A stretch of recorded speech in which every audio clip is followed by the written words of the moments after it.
Mate, 2005 was a banger year for Bionicle. I mean, the Titans alone are so memorable and so brilliant. So in today's video, let's talk about these terrific Titans. We'll see some community creations that revamp and reimagine these characters, and we'll see if they are indeed built better. We'll kick things off with Roodaka, Queen of Deception. This creation was made by Artie Quill. Here's a side-by-side with the revamp and the set, and I really appreciate the inclusion of lots more CCBS bone pieces. And on top of all of this CCBS, we also have what appears to be a more sturdy foot design. Because my Roodaka figure, I found that she has a lot of stability issues. I think part of that is due to age of the pieces, they've just got a little bit loose after time. But I think it also comes down to her high heels. The design can support the rest of the figure, but it's not the most grounded, stable foot. So look, CCBS limbs are very sturdy, this new foot design also looks sturdy. I think a lot of this is going to fix some of the issues that at least I have with my figure. Maybe my figure is an outlier and everyone else has zero stability issues, but I've found that to be a problem with the set. It's good that this is fixing that. It's also nice to see a bunch of blue introduced into her color scheme. This of course is a callback to her appearance in the Web of Shadows Bionicle movie. Cause that's the thing, right? Black and silver, it's good, but it can look a little bit dull. So anytime you can introduce a strong accent color like blue, it's gonna work wonders. And I do enjoy her new hair, making use of this flexible spike piece that was used on Gdunka's teeth. It works way better than I expected it would. It's a little bit kind of rock and roll and a little punk rock or something, isn't it? And shout out to that beautiful arm design. Using a silver jet booster engine piece, it's a nice touch. Good part use and a good arm design. This is an excellent revamp of Roodaka.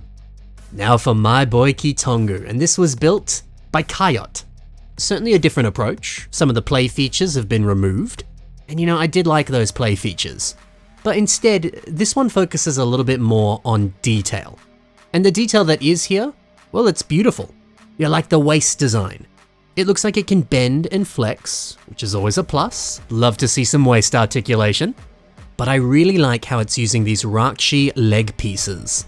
They do have a bit of texture on them, and I think that injects the perfect amount of detail into this. It looks cool, it's posable. I mean, that's perfect. And I do like this large hat. You might have guessed it, this of course is the shield piece that is used on the Brain Attack set for Rocker. But it makes for a pretty good hat.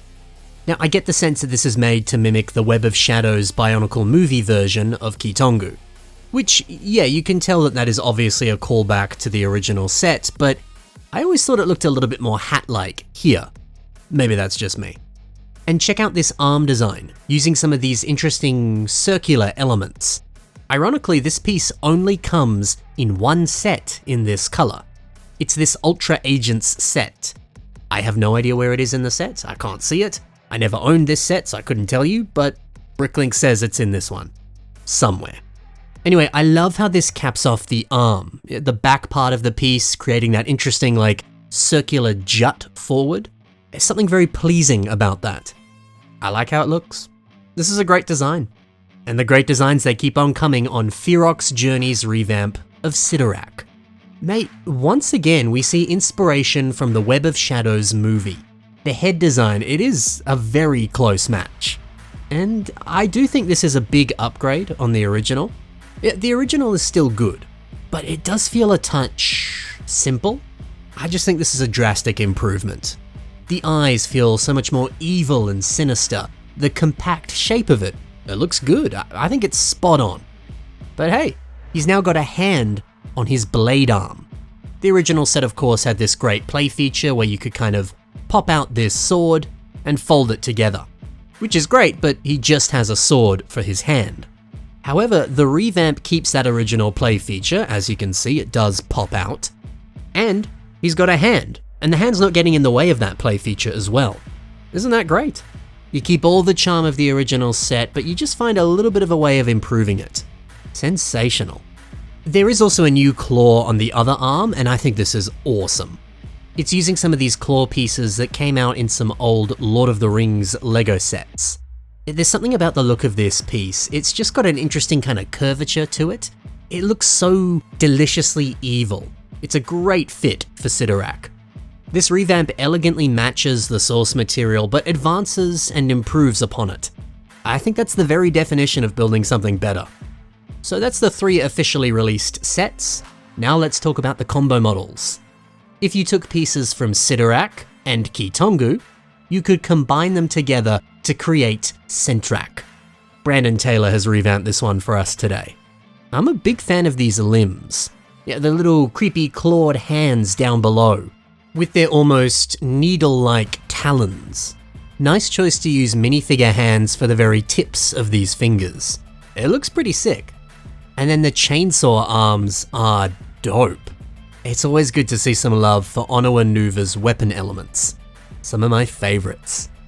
There is something terrifying about long, creepy talon fingers, and then fast spinning chainsaw arms. The combination of those two things feels downright terrifying. Oh, and then we've also got an excellent leg design. So the top bit here, this is a foot piece from a Knight's Kingdom Lego set, and then just underneath it is a Speedor's bike piece. Well, more specifically, the main shell that goes over the wheel. Pairing these pieces together, it looks amazing. Even though this revamp does look a little bit different from the source material, I think they've done a bang-up job. Plenty of great looking techniques. Over to Vorparak. This is a combo model that combined pieces from Keetongu, Sidorak, and Roodaka. All 3 of them in one. And Dylan Meaves has reimagined it for us. See how great this looks? Because, the original model is sick, but it did have a bit of a messy color scheme. And it makes sense, you're combining pieces from 3 different sets with 3 very different color schemes. But see, I'm glad that Dylan didn't really strip away any of these colors. He just decided to block them out a little bit better. It almost looks a bit like he's wearing yellow shorts, which is kind of funny, but it's not the case. Yeah, the color blocking I think was a great way to improve upon this set, because really I think that's the only issue with this set. Otherwise, it's pretty freaking good for a combiner model. Oh man, and this head design, making use of Jala Mari's sword and turning it into a huge crown. It's big, it's imposing, it's dope. I love giving him some new posable fingers and putting dark red claws on the end. This looks fantastic. And finally, you could take the pieces from Roodaka and Keetongu and use them to make the Shadowed One, the leader of the Dark Hunters. This revamp was made by Tolraspawn 171. The builder has provided us with a nice side-by-side of the mock and the original set. And I think this creation does an excellent job of smoothing out the design and filling in some gaps. Because unfortunately, that's one of the biggest issue with combiner models or alternate builds like this. You have a very limited amount of pieces that you can use, and you can kind of feel those part restrictions affecting some of the models from time to time.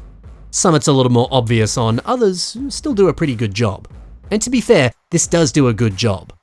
But seeing a more smoothed out version just feels right. I am a big fan of this torso design. See how it's making use of Jaco's Knight's Kingdom leg pieces? The way this has been surrounded with other silver elements, it creates such a strong looking mass of chest armor. This fills out the body in such a satisfying way. It's very compact, it's well shaped, it's gorgeous. And it is just nice to see him with some posable fingers. We've got a few images of him posing and pointing. It's just so full of personality. And see, I think that's the power of posable fingers. They do give your creation so much expression. The Shadowed One is so freaking cool, dude. This is great. Wow, how good is it to journey back 20 years and take a look at the wonderful 2005 Hordika Titans. It's great to see them all these years later still getting love and being revamped and reimagined. Be sure to take a look at the links below and check out the social media of all of the builders that I featured today. Go give them a like, give them a follow, go comment on their stuff, let them know what you think of their incredible creations. Thanks for watching guys, happy building, and bye for now.